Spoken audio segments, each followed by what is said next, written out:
The last couple of decades in particular have shown how much of efforts, or in some cases, reversal of those efforts we have seen in terms of how countries on the continent of Africa have tried to develop, all right, in whatever sense, in terms of quality of governance, standards, in terms of leadership, what else? Economy. In fact, we've even seen efforts aimed, at least so we are told, to integrate the continents, to have something similar to the model that you have across Europe, which is the European Union. But again, all of those seem to have ultimately hit some sort of brick wall.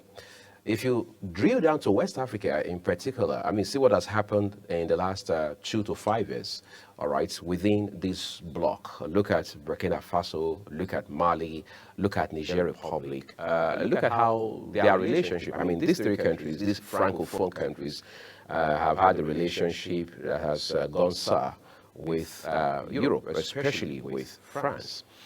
You look at all of these and then you mix it up with the series of coups we're seeing on the continent time and again. There are those who now believe that, look, democracy is not homegrown for Africa.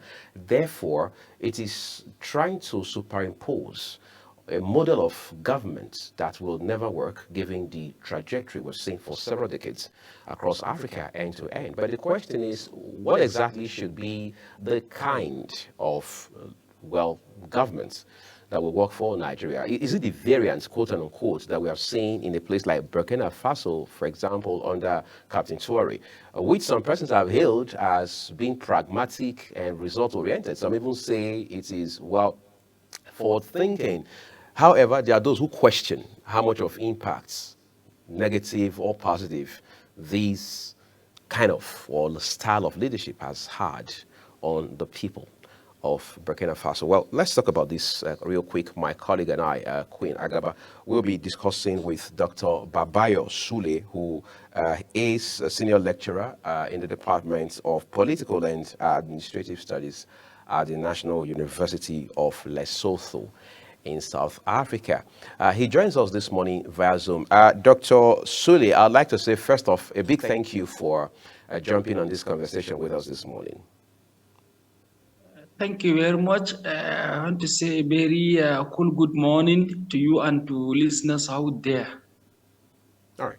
So let's spend the next, couple of minutes, my colleague and I, just putting this conversation on the road. I mean, you and I have time and again since when, President, the Nigerian president was toppled, discuss issues around African leadership. And we have also made efforts to drill down to West Africa and all of the issues within the economic community of West African states, that's ECOWAS.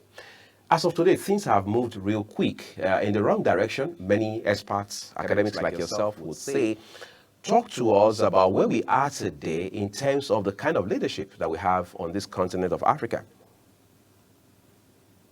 Thank you very much. To begin with, it is quite disheartening and disappointing that in the 21st century, when many countries are sending their patriots into the moon, when people are graduating from the manufacturing or production economy to the services economy, when people are developing a near miracle system that is working for them, even in developing countries, that African states are still experiencing coup d'etat. It is really disheartening to any person that is interested in following governance process in Africa, because the logic is that a military government is a prohibited government by whatever standard. Why? Because the arrangement is that constitutionally it is only a democratically elected government that is allowed by law in any country in Africa based on the laws. But the problem is not with the democracy, or is not rather with the military. There are combinations of both internal and external factors that are behind where Africa it is today. Of course, you cannot detach the Africa's present with the past, which is leading to the future. Looking at the antecedents, it is not about, I never believe that democracy will never work in Africa. No, democracy can work in Africa as it can work anywhere. But the fundamental problem is not even about democracy itself as a system of government that is affecting Africa. Rather, it is about Africa is facing a trial of a terrible leadership. It is a poverty of leadership. We have leaders that are selfish, leaders that are unpatriotic, leaders that are unconscious, leaders that are careless, leaders that are only concerned about their self and their enjoyment and their families. That is the major problem. If you reflect historically, you will see that there are countries that quite develop speedily under the military rule. For example, the famous Germany developed under Hitler to the extent of almost producing nuclear weapons. The same thing with China under, so the same thing with Japan during the Second World War, the same thing with Italy under Benito Mussolini, the same thing with France under Charles de Gaulle, the same thing with so many leaders, even in Spain. Under military, they were able to develop and advance a high-tech Navy system and almost nuclear weapon.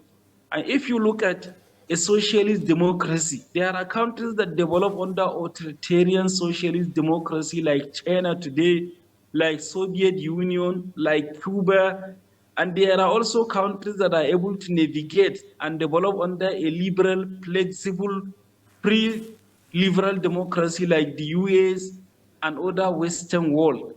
And if you look at it from the other perspective, there are countries that are in between.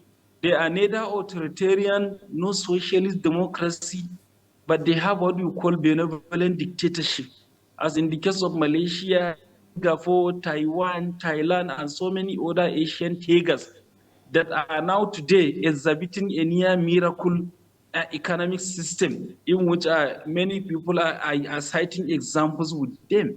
And if you come back to the monarchy, you will find that there are countries that develop advanced under the constitutional monarchy like Britain, Australia, Canada, New Zealand.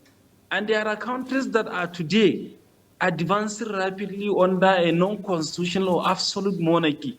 Take Saudi Arabia, Qatar, Kuwait, Brunei, Darussalam, Morocco, and so many others. This makes me to believe that it is not about a system. To borrow from Claude Ike, our famous teacher, a professor of political economy from Nigeria, who postulated a thesis that it is not that democracy will never work in Africa. It is not that we don't have the wherewithal, that we don't have the instrument and the apparatus to practice democracy. We have all this. What we lack is the leadership that is willing, that we are not even ready to kickstart the process of democratization. Then he concludes that in the current situation, democracy will never work. And what is the situation? Say the economic situation and the leadership situation.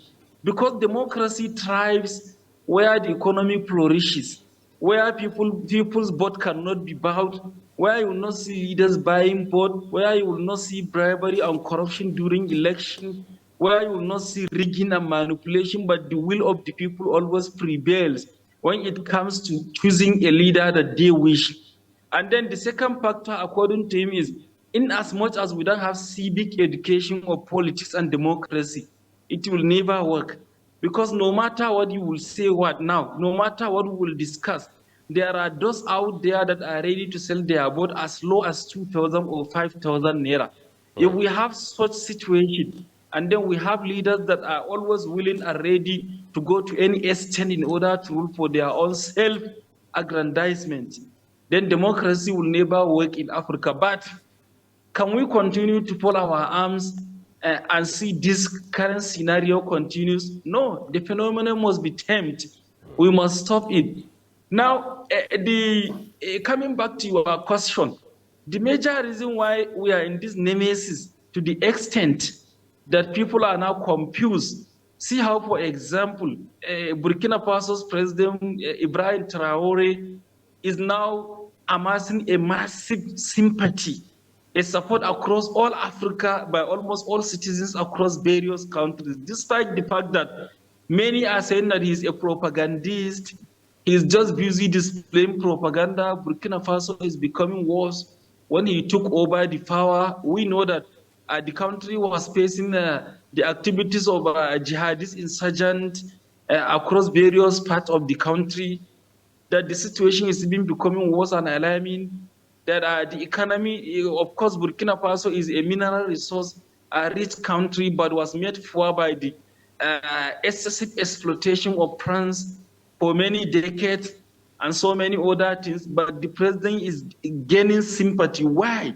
Simply because the most acclaimed democratic values that people are motivated and attracted to support democracy. The famous maxim by Abraham Lincoln that democracy is a government of the people, by the people, for the people. What motivated people and made them to feel that, yes, it's a system that we are going to own it. It's for us. It's from us, it's to us. It is our wishes. It is our desires. It is what we are interested in that will form part of the policy making.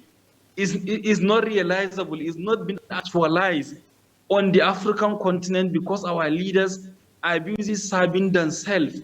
I could remember, I don't want to overburden my audience with too much theoretical postulations, but sometimes it is necessary because some theories are also practical and empirical.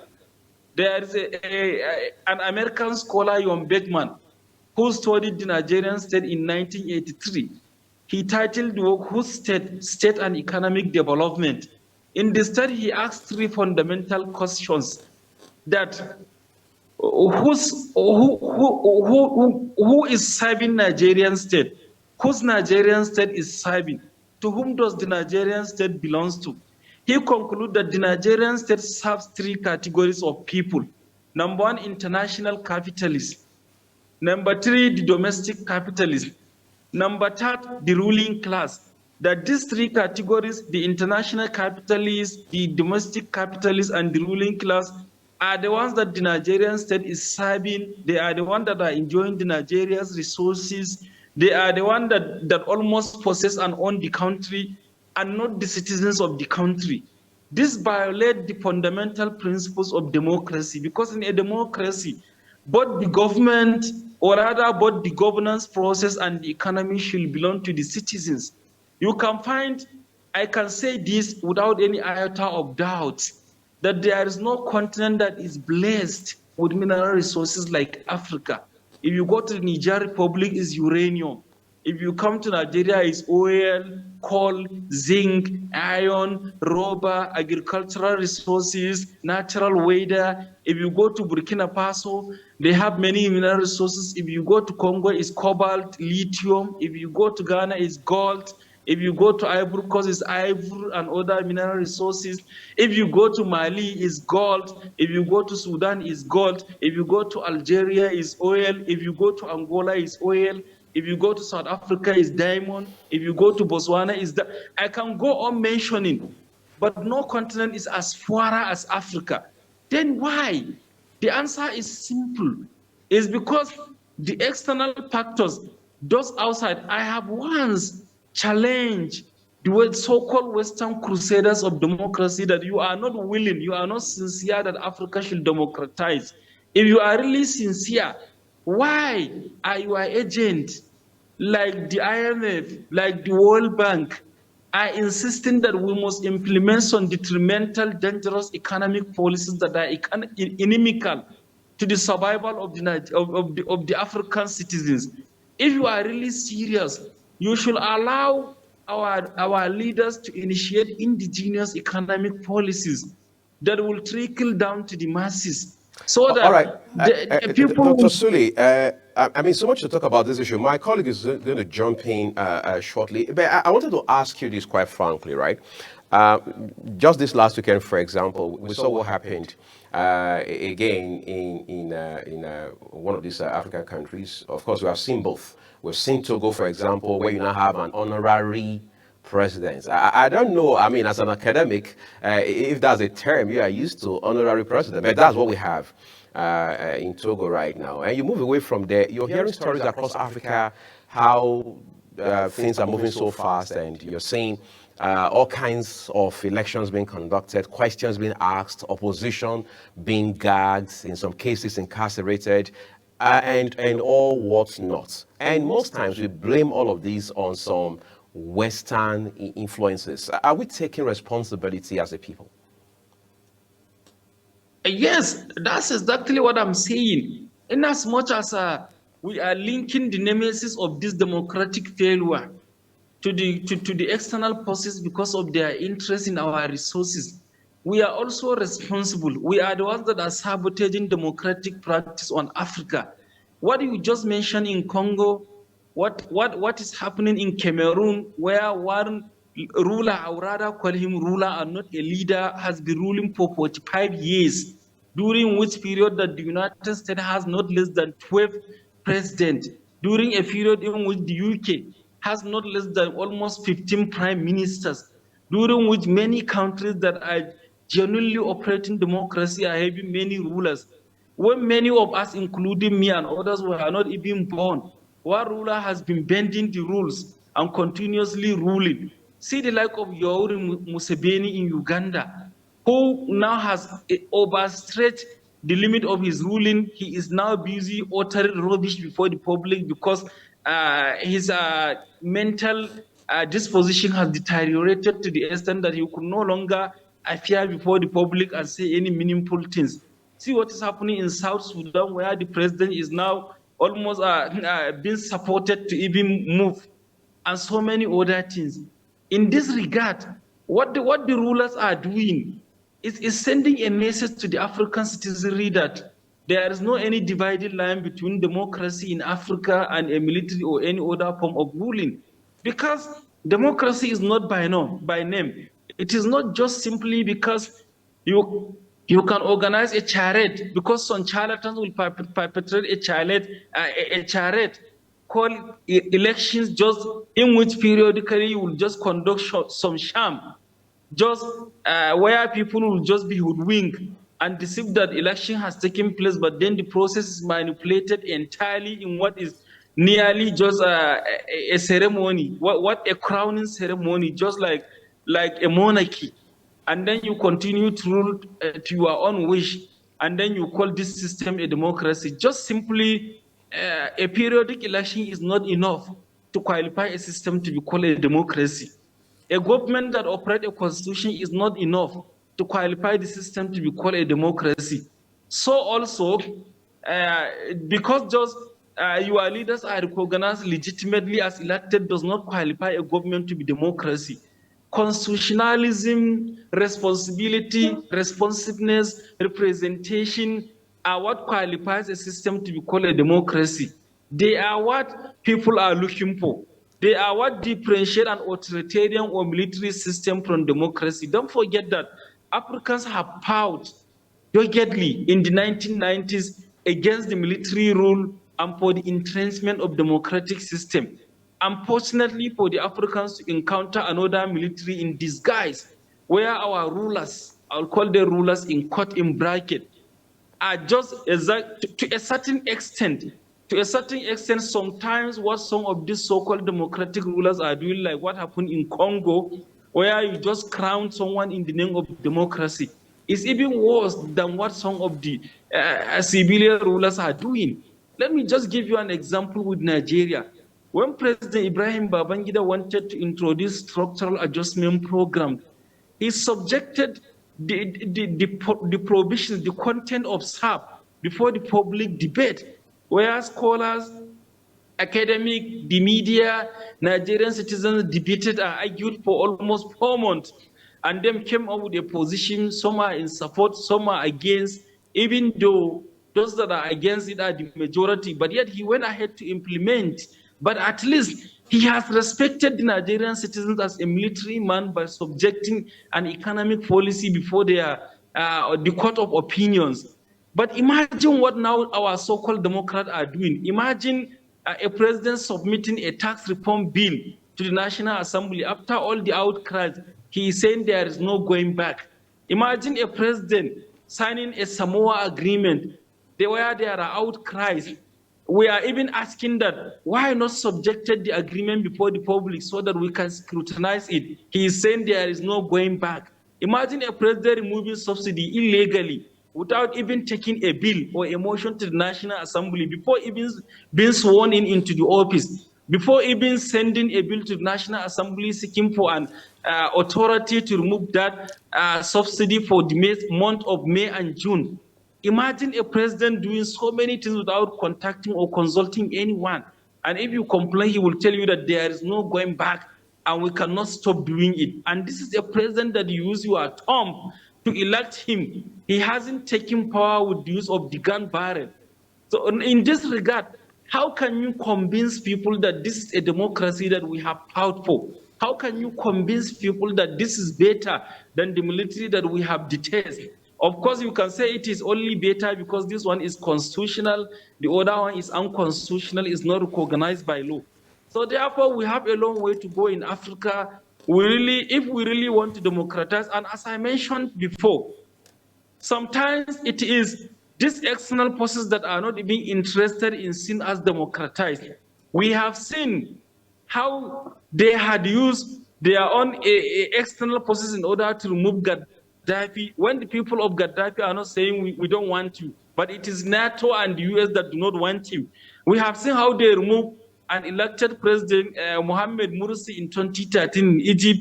We have seen what they did to Robert Mugabe in Zimbabwe in 2017. We have seen 3 times coup attempt against Ibrahim Traore currently. We have seen an attempt against Paul Kagame in Uganda. Anytime, anywhere, when a leader comes and that leader is not following and is not obeying the Western rules, is not opening up his economy, then definitely there will be an attempt for a coup, even if he is democratically elected. See how they have turned Democratic Republic of Congo into a war theater because of their interest in the mineral resources in Congo. See how they have turned, see how the oil companies are almost devastating the Niger Delta areas with pollution, environmental degradation. See how now allegedly a conflict is being sponsored, of course, in in Northwest, because of their mineral resources there in Nigeria, and even some allegations of the same in the Northeast and many other places. Then how can we continue like this? External forces will continue to exploit and enjoy our resources where they want, where they believe that democracy in that state suit their interests. Our economy is open to them. This is a democracy, continue. Where they believe their interests at stake is being affected, even if it is democracy, don't continue, you are a dictator, and all these things. I think it is high time for our leaders to believe that if one single leader like Lee Kuan Yew in Singapore can transform it from a slum into almost a paradise, if Mahathir Mohamad can do the same in Malaysia, I believe in Africa we are blessed with many leaders that can do more than that because we have the resources. Well, We Dr. have the Babayo, mineral resources. Yes. many thanks for your contribution so far. But let me ask, with all of this developments, the happenings like you've mentioned, the threats, what happens if we continue to see a growing trend where Nigeria particularly faces, or Africa faces, threats of existential democracy happens, and how can we mitigate it, the consequences? What are the potential consequences of a continuous threat to democracy, and how can we mitigate it? Of course, we'll be taking a back. We'll be taking back 1 century ago. Because if the coups continue, it means all the effort in democratization are thwarted. It means that we have to start all over from afresh again. Because this is almost the peak time that Africa is starting to democratize afresh. It happened in the 1960s, immediately after the political freedom from the colonizers, from the colonial exploiters. We started experiencing coup for a decade or almost 2 decades. Then an effort to democratize started again in the 1980s. it was thwarted again by another decade of military intervention. In the 1990s, another attempt started, then the military again intervened, and in the 2000s, another attempt was made. We are now celebrating some stability in democratization process. Again, another military decade is coming back again, is prognosing it is not into the affairs of democratization. It means now we'll have to start all over again. Then it means that since we believe that democracy is a gradual process, it is a process whereby some of the processes and institutions of democracy are gradual. Even the so-called advanced democracies of the US and the Western world did not wake up just in the morning to find themselves in such a sophisticated and advanced progressive level. They also experience civil wars, they experience other crises, revolutions, democratic backwardness, until they are able to stabilize after a long period of experimentation. It means that this period of experimentation that we are now undergoing will be taken back. When we are starting again, we will have to start afresh. This is one of the consequences. The second consequence is the Africans will be forever psychologically traumatized with the dilemma of thinking which system is the best. That will democracy ever work in Africa, or it will never work? Practically and empirically, Africans will be thrown into the confusion of the dilemma of the choice between which is the best and which can work and which can never work. And then the third one is that it will continue to dilute and disintegrate the professionalism of the military, because they will continue to have that mindset that yes, in as much as we are concerned, we will continue to be an alternative and a guardian of governance in Africa, that any time under the pretext of any minor excuse, we can intervene, that we are restoring.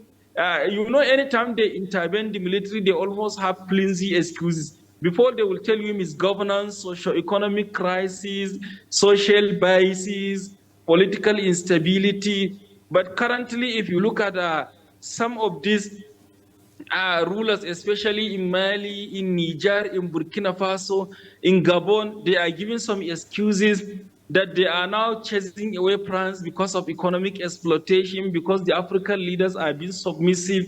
So anytime they will continue to devise some excuses that they will intervene, it will be dangerous, it will be risky, because it means they will continue to see that, and the fourth implication is that they will not be able to situate themselves in a frame to deliver or discharge their responsibility. The role of military is internal and external defense. But see, almost all the countries in Africa now are facing either internal crises, insurgency, terrorism, banditry, communal clashes, and different forms of insecurity. Instead of the military as a professional body that is established purposely for this reason, they are rather busy battling with political power instead of facing the Dr. insecurity squarely. Sule, I'm afraid we are going to have to take a quick break here, and we'll be very delighted to have you rejoin us in 10 minutes. But some of the points you have raised so far are quite riveting, in the sense that you talked about how that Africa doesn't look to be very clear as to how it wants to govern itself. I mean, from one country to another. You have, of course, made very clear as well how that, look, for the most part, the continent, at least most of the countries on the continent, are still strapped to the aprons of the West, whether it is France today or the US tomorrow. Both countries are side by side. But that will be a basis for us to want to have the conversation as to whether or not, at some point, we are going to have African leaders, whether presidents or heads of government, who are going to find the balls to stand up and say, look, enough is enough, and decide to sever that, if you like, obstacle, as it were. I mean, all of that. All right, so Dr. Babayo Sule has rejoined us just to wrap up this conversation in the next few minutes. Doc, I was going to ask you before the break, but let's push that to you now. We've seen some people say example of what African leadership should look like. They mention countries like Rwanda, they mention, Kenya. And some also talk about Uganda. You made reference to Museveni just a while ago. Incidentally, all of these three countries I've mentioned are in the eastern parts of Africa.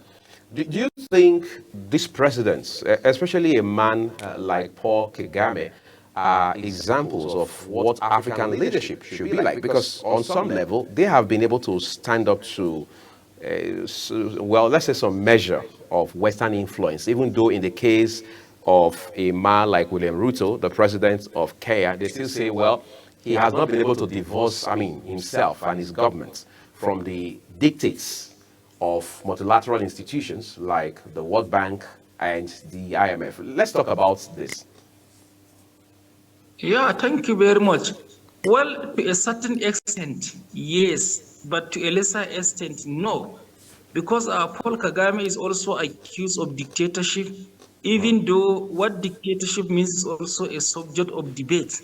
Because if you look at what President Donald Trump is now doing in the US, I don't think is lesser authoritarian than what Paul Kagame is also doing in Rwanda. So even the interpretation of who is a dictator or what is dictatorship is just a subject of interpretation based on the interest of the West.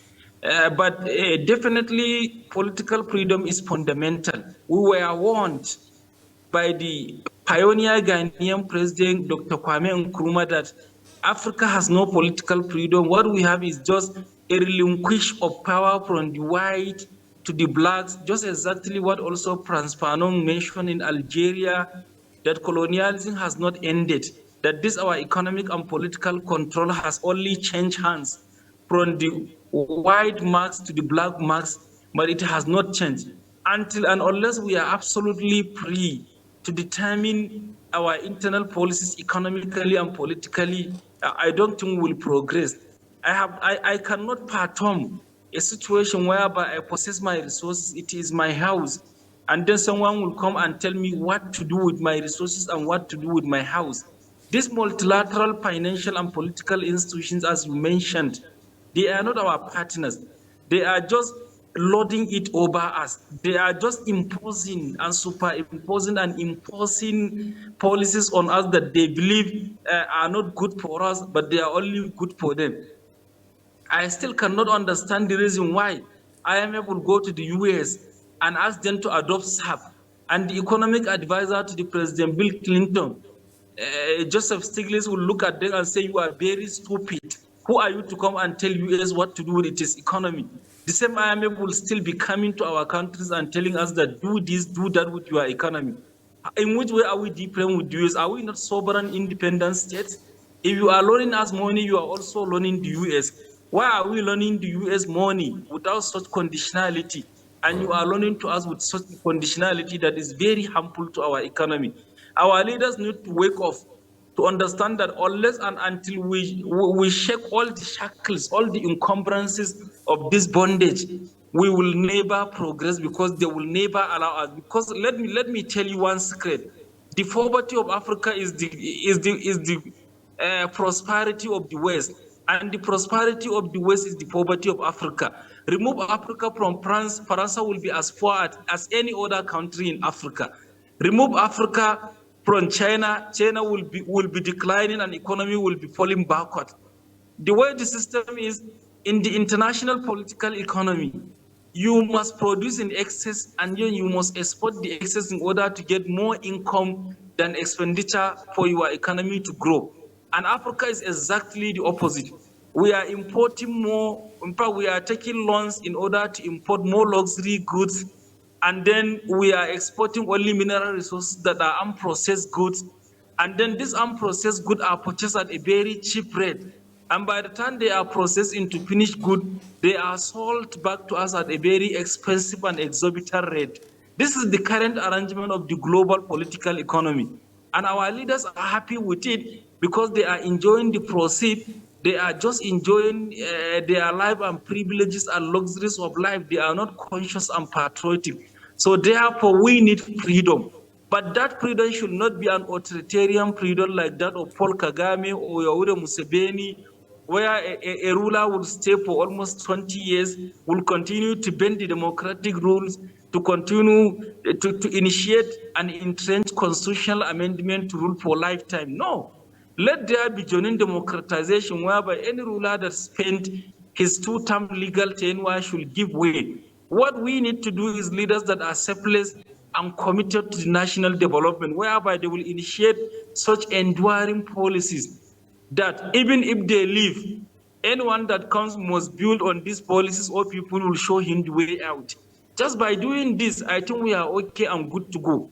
But no matter what, one must appreciate what Paul Kagame is doing. Just I have read some 1 or 2 years ago that he even launched a satellite in the rural areas so that it will provide a free internet services to the elementary schools where the teachers will have the conveniency of teaching and where the student will have more tools, modern tools of learning.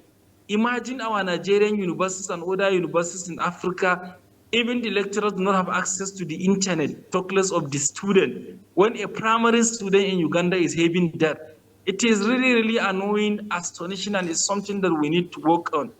Definitely, Africa must be free. I'm not saying that we should not relate with IMF or we should not borrow or we should not relate with World Bank and multinational corporations, but let there be a respectful and mutual term where we respect each other. I cannot possess a resources. Just let me give you a simple example. It is my house. I have a well with water inside it. That water, my neighbors will come and say that they will determine and dictate to me how I am going to utilize that water inside my well.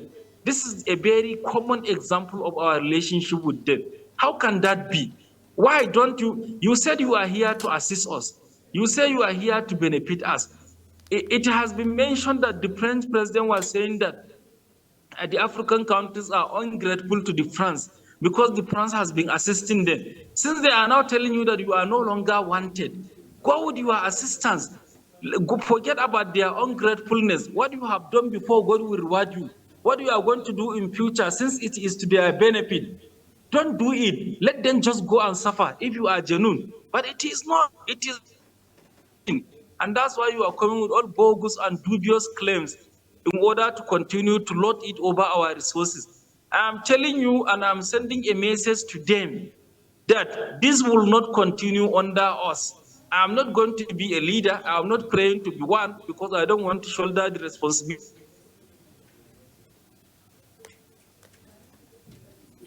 But we are telling them that we, the younger generation in Africa, we are definitely going to fight this bondage and we are not going to allow it to continue. They should better start preparing themselves for a respectful mutual engagement and a relationship with us that will benefit both, a win-win and not a win-loss. They should prepare for that. All right. I think that's so much you said, Dr. Sule. But let's talk about this real quick. You already, of course, again, made allusion to how that the poverty of Africa is the prosperity of Europe and vice versa. But let's now look at how do we get Africa moving? We've talked about for a long time, perhaps since the 90s, in particular, about integrating Africa in such a way that you have a model similar to the European Union, for example, even though we know Brexit did happen a few years ago. How do we drive development? Is it enough to have common currency across the continent? Is it enough to have, if you like, free movement of people across the continent? Is it enough to continue to have meetings at the ECOWAS level, AU level, and all of the, if you like, regional groups and blocks that we have across Africa? Or is it time we stood up to have a man-to-man conversation with France, with America, with China and Russia, for instance? Because we now see a combination of Burkina Faso, Mali, and Niger Republic evidently tilted towards Russia. What does that say about where this continent is heading? Well, thank you very much for this a wonderful and amazing question. It is not really the only thing we need. Of course, to have a united regional integration is a massive step forward, but it's not enough. If you look at the EU today, it has almost conglomerated into a one entity. But each state has its own level of economic development, has its own level progress, has its own level of socio-cultural progress. Therefore, it does not mean that because Africa has united and become one is enough. but it's a massive way forward. This is what Kwame Nkrumah advocated as early as 1960, that look, the only way for Africa to progress is to unite, to become one. In fact, this idea of a European Union, we believe, is borrowed, or rather is built on the antecedent of what Kwame Nkrumah projected and advocated for Africa. Because one cannot imagine a black and a black joining each other trade relationship. For example, a Nigerian cannot go to Cameroon without a visa. A South African cannot go to Zimbabwe without a visa. A Zimbabwean or a Kenyan cannot come to South Africa without a visa. The same black race living on the same continent. Or imagine using different currencies. Imagine a Nigerian going to Ghana with $1 or euro to transact, or a Ghanaian coming to Nigeria with $1 or an euro to transact. It is disheartening. We need to have a common currency. Of course, this will challenge the dollar and the euro hegemony. We also need to have a common union. This will also challenge the isolated individual political decisions that are being imposed on us. It will be a great leap forward, a massive step forward, a great development that will start freeing and liberating the African state from the shackle of imposing unnecessary harmful decisions on them. But that is not enough. We must also look inwards to the policies that we are implementing by our leaders, which is also another step forward, because they will go to any extent to block this unity, because this unity will be a challenge or a setback against their interest in our resources. We must know that. And also at the same time, as you say, yes, we need a heart-to-heart talk with these world powers that, look, you have exploited enough. You have come here, you use force to capture our territories, you kill our ancestors, you enslave them, you exploit our resources freely under the pretext of colonialism. Now in neo-colonialism, you are still exploiting. We think we have developed you enough. Now allow us to develop, let us have a trade, because what we have now is not a trade, it's just an exploitation. That is just it. So we need to call upon this. We need to call the attention that, yes, we need to have this. But at the same time also, this cannot be done without leaders that are selfless. It seems that our leaders in Africa fail to understand that ruling is different, leadership is different. A leader should sacrifice his comfort for the citizens to enjoy now and the future. But unfortunately, it is we, the government, that are sacrificing our comfort for the luxury of the few ruling class. I think we need to inculcate this as part of our leadership culture into our young generation that is coming, even though it is almost becoming late in some states like Nigeria, where the younger generation that is coming is even having a worse mindset than the current leaders, considering the antecedents of what the youth are exhibiting, even at the lower level of the student unionship leadership. But I am hopeful. I'm hopeful that Africa will definitely make it. We cannot continue to be this way backward. We cannot continue to face democratic setback. We cannot continue to sleep over a huge, gigantic resources and then be poor. This will come to an end, I'm sure. I also want to say that if you look at it, it is not by the will of the US and the West that China becomes what it is today. And the way some of the countries like Mali, Burkina Faso, and Niger are looking toward Russia and China too is not supported by me. I'm not supporting it because it's a continuation of imperialism to what we call alternative. Because the Russia and China too are interested in the same trade imbalance, in the same asymmetrical political economy. They are interested also in exploiting our resources. It is as good as you are being chased by a snake. As you are running away, you stumble across a hyena. You now decide that, look, I'm tired of this snake. Let me go and massage this hyena and start relating with the hyena. The hyena too is interested in poisoning you the way a snake is interested. So China and Russia are also interested in our resources. They are interested in battling with their Western rivals in our land, in our territory. In other words, they are fighting their political and economic interests globally in our land. What I want is to see where Africans are dependent on Africans, to see where Nigeria will produce mobile phones and Ghana will produce cars And then Nigeria will sell mobile phones to Ghana. Ghana will sell cars to us. We exchange with our African currency to see where Benin Republic will produce milk, Nigeria will produce rubber, we sell their rubber, they sell us milk. This is the Africa we envisage. This is the Africa we are praying and hopeful to see, not an Africa where you can chase France today, you invite Russia tomorrow. It's a continuation of the same situation in disguise. We are not praying for that. We are not recommending this. Thank you.